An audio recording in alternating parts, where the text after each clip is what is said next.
নমস্কাৰ। কেটলিমুখত দিয়া পিঠাৰ প্ৰতি আমাৰ সকলোৰে অলপ হ'লেও দুৰ্বলতা থাকে, নহয় জানো? আজি সেই পিঠাৰে অন্য আকৃতিৰ এটা পিঠাৰ ৰেচিপি লৈ আহিছোঁ, যিটো আমি খুব কম সময়তে প্ৰস্তুত কৰিব পাৰোঁ। গতিকে চাওঁ আহকচোন।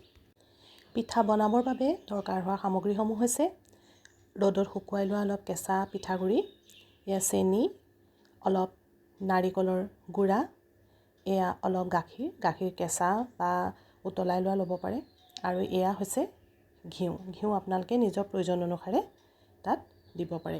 গতিকে পিঠাৰ বাবে আমাৰ এইকেইটা সামগ্ৰীৰ প্ৰয়োজন হ'ব।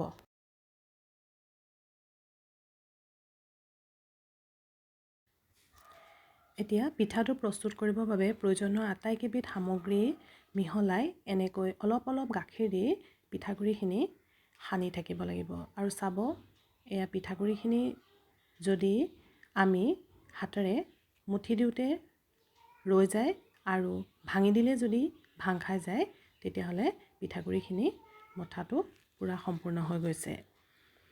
এয়া দেখিছে, অলপ অলপকৈ গাখীৰ দি পিঠাগুড়িখিনি মুঠি থকা হৈছে। আৰু মই কোৱাৰ দৰে যেতিয়া আপোনালোকে হাতেৰে মুঠিয়াই চাব, যদি সেয়া ৰখি গৈছে আৰু এই ভাঙি দিলত ভাং খাই গৈছে, তেতিয়াহ'লে পিঠাগুড়িখিনি মঠা সম্পূৰ্ণ হৈছে। এতিয়া এখন এনেকুৱা চালনী লৈ পিঠাগুড়িখিনি চালি দিব। এতিয়া গোটা হৈ থকাৰ কাৰণে হাতেৰে এনেকৈ হেঁচি পেলাই চালি দিয়া হৈছে। এতিয়া আমি চাহ খোৱা এটা কাগজৰ গিলাচ লৈ লৈছোঁ আৰু এনেকৈ তলফালে ফুটা কৰি দিছোঁ। এইটো মোৰ মাৰ আইডিয়া হয়। এতিয়া চালি লোৱা সেই পিঠাগুড়িখিনি আমি গিলাচটোৰ ভিতৰত এনেকৈ ভৰাই দিছোঁ।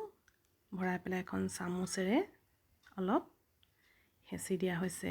এতিয়া আপোনালোকে দেখি আছে যে সেয়া ফুটা কৰি থোৱা গিলাচটোৰ ভিতৰত পিঠাগুড়িখিনি এনেকৈ সুমুৱাই হেঁচি দিয়া হৈছে। এতিয়া এটা প্ৰেছাৰ কুকাৰত অলপ পানী পূৰা উতলাই লোৱা হৈছে আৰু সেই ফুটা কৰা গিলাচটো সেই চিটিটোৰ অংশটোত ভৰাই দিয়া হৈছে আৰু এখন প্লেটেৰে ঢাকি দিয়া হৈছে। এয়া আপোনালোকে মন কৰিছে, এয়া ফুটা কৰা গিলাচটো এনেকৈ ভৰাই দিয়া হৈছে। এয়া হৈয়ে গ'ল ভাপত দিয়া পিঠা। এতিয়া আমি চাম কেনেকুৱা হৈছে পিঠাটো। বাহ, ধুনীয়া হৈছে ভাপত দিয়া পিঠা। এয়া আমাৰ প্ৰস্তুত হৈ গ'ল ভাপত দিয়া পিঠা। আবেলি চাহ কাপৰ লগত সুন্দৰভাৱে পৰিৱেশন কৰক। ধন্যবাদ।